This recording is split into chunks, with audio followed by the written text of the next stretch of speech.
Student union Bodoland की मांग को लेके लास्ट 3 डिकेड से कंटिन्यू मूवमेंट कर रहा है, 30 साल से मूवमेंट कर रहा है। तो इसके वजह है कि असम में बोडो समुदाय जो है, जनजाति बोडो समुदाय जो भूमिपुत्र है, इनको संविधान के मुताबिक जो हक मिलना चाहिए वो हक अभी तक नहीं मिला।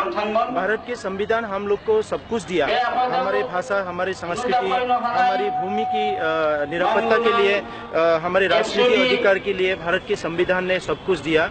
लेकिन क्षेत्रों में जो राजनीति चल रहा है, इसमें हर तरफ से डिस्क्रिमिनेट किया जा रहा है, हर तरफ से वंचित किया जा रहा है। तो इसीलिए हमारी तरफ से, बोडो की तरफ से एक डेमोक्रेटिक मूवमेंट चल रहा है लास्ट 30-40 ईयर से। तो इसमें बोडो के लिए भारत सरकार की तरफ से 2 काउंसिल बना के दिए थे, लेकिन ये काउंसिल जो है हमारे जो एस्पिरेशन है, हमारे जो आशंका है, इसको पूरा नहीं कर पा रहे हैं। तो इसीलिए हम अभी गवर्नमेंट ऑफ इंडिया को ये मांग रखा है कि जल्द से जल्द, जैसे तेलंगाना बनाया, उत्तराखंड, झारखंड, छत्तीसगढ़ बनाया, इसे बोडोलैंड भी बनाया जाए।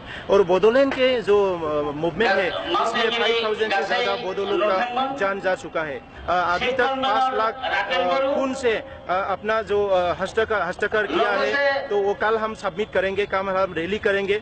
हम लोग हर तरफ की डेमोक्रेटिक जो मूवमेंट हमने जारी रखा है और आगे भी हम लोग जारी रखेंगे। हमारा बात यही है, हमने देश के लिए सब कुछ किया है। आजादी के 70 साल में देश ने जो बोला हमने माना, जो हमें बोला गया वो हमने किया। लेकिन हमारा जो हमारे ऊपर जो जिम्मेदारी है सरकार का, वो सरकार मानना चाहिए। आने वाले समय पे भी सब लोग सपोर्ट करेंगे। हम यही चाहते हैं कि अगर इंडिया में कोई नया राज्य बने तो बोडोलैंड ही होना चाहिए, क्योंकि जब झारखंड, उत्तराखंड का मांग चल रहा था, तो उससे आगे से बोडोलैंड का मूवमेंट चल रहा था। जब तेलंगाना नहीं बना था, उससे पहले से तेलंगाना का मांग नहीं चल रहा था, उससे पहले से बोडोलैंड का जो मांग है वो चल रहा था। तो इसीलिए अभी इतना पुरानी जो एक डिमांड है, और उत्तर पूर्वांचल में एक एक जाति के नाम पे राज्य दिया गया है। नागा को नागालैंड, मिजो को मिजोरम, मणिपुरी को मणिपुर, सबको राज्य दिया गया है। तो बोडो लोग जो है, नॉर्थ ईस्ट इंडिया के ट्राइबल के सबसे ज्यादा जो संख्या है, जनसंख्या है, ये बोडो का है। तो बोडो के साथ ये नाइंसाफी नहीं होना चाहिए। अगर ऐसा होगा तो हमारा मूवमेंट कंटिन्यू होगा।